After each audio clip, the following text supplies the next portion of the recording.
Berita selanjutnya dikabarkan dari Iran Tribuners. Aksi demo di Iran buntut kematian Mahsa Amini akibat dianiaya lantaran tidak menggunakan jilbab sesuai aturan, menewaskan banyak orang, termasuk aktivis feminin di Iran, Hadis Najafi. Wanita berusia 20 tahun itu tewas dalam aksi demo pada Minggu 25 September. Kabar kematian Hadis Najafi ini disampaikan oleh jurnalis dan aktivis hak-hak perempuan Masih Ali Najat melalui akun media sosialnya. Hadis Najafi dilaporkan terkena 6 peluru di leher, jantung, tangan, dan perutnya. Setelah kejadian itu ia dibawa ke rumah sakit Gaib. Tak berselang lama, Hadis kemudian meninggal dunia karena luka-lukanya. Diketahui rambut piram Hadis muncul dalam sebuah video yang viral di media sosial. Sosok Hadis Najafi dalam video tersebut menunjukkan sedang bersiap untuk demo protes kematian Mahsa Amini.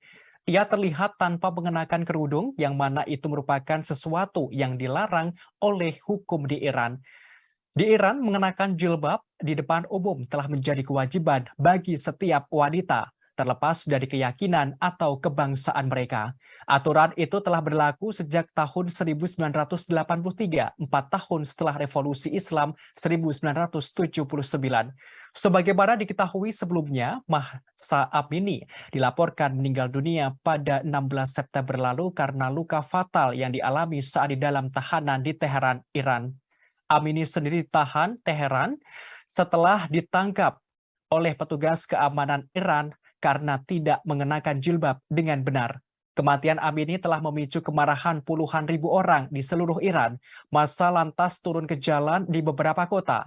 Selama seminggu, protes telah melanda Iran. Para demonstran mendapatkan kawalan ketat oleh polisi dan pihak berwenang, bahkan sampai kekerasan.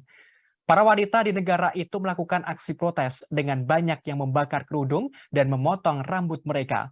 Merespons hal ini, Presiden Iran Ibrahim Raisi mengatakan negara harus bersikap dengan tegas terhadap mereka. Hal ini karena aksi demo menentang keamanan dan mengganggu ketenangan negara.